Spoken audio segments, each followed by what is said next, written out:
Hi there, I'm Alex from Tutoring Heroes, and today we're going to be doing some literacy skills together. Let's go see what we're learning about today.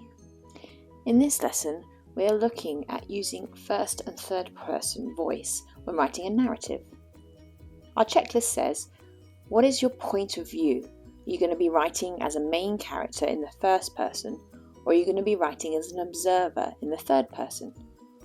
If you choose to write with the main character as a first person narrative, you'll need the pronouns I, me, we, us, mine, ours. If you're going to be writing as an observer or in the third person point of view, you'll need the pronouns he, she, they, and them. It's important also to try not to change the point of view too often. When you first begin writing, teachers will encourage you to stay in one viewpoint, either the first or the third person, the whole way through. Once you've gotten used to this, you can start changing sometimes, but you have to be very careful. So let's look at what this means. If you're writing in first person from the main character point of view, you can see here there's some children practicing their football. So we would write as if we were the main character, and you use those pronouns I and me and we. So I wrote, I absolutely love football. My best mate Scotty and I play for hours at the local training ground after school. Yesterday we practiced for 3 hours. Now just because I used the pronoun I doesn't mean I'm actually talking about myself. I don't actually play football, I play tennis, but I'm pretending to be a character. And my character loves playing football, so I've written it as though I am that person. If we're going to do third person, we're going to start using the pronouns he, she, they, and them. And it's an outsider or an observer perspective. So this time I've written, Scotty and Matt loved playing football together. They would often practice at the local training ground after school for hours and hours. So it's describing as a narrator what you can see the characters doing. There are advantages and disadvantages to both, and there's no right or wrong way of using them. You as the author can decide which one you want to use. Some advantages for first person are, it builds a closer relationship with the reader, because you hear what the narrator is thinking, and you build a relationship of understanding what they want to do and what they think. Another advantage is it's relatable, it's interesting point of view.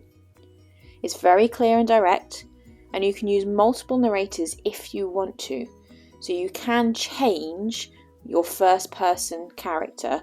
Often authors will do this using different chapters. So it's from the point of view from Matt, then it's from the point of view of Scotty, then it's from the point of view of the teacher. Some disadvantages of this is it can provide a limited view. It can be biased or share incorrect information with the reader.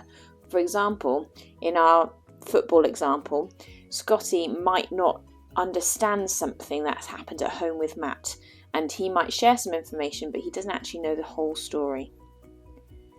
Sometimes it can just get boring or tiresome, just constantly having one character's point of view. And it's very difficult to describe the character, the narrator, but not impossible.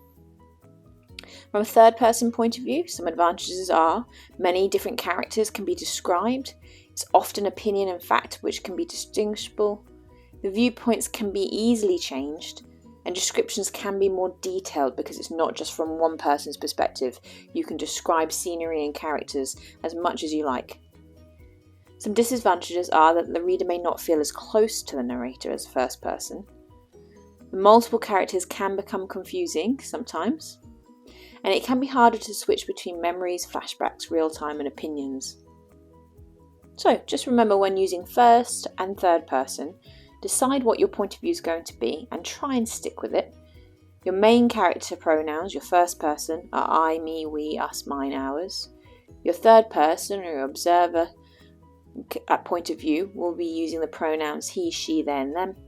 And when you first start off, try not to change that point of view too often. Good luck, and I hope this helps you with your writing. Thanks for watching this video today, brought to you by Tutoring Heroes.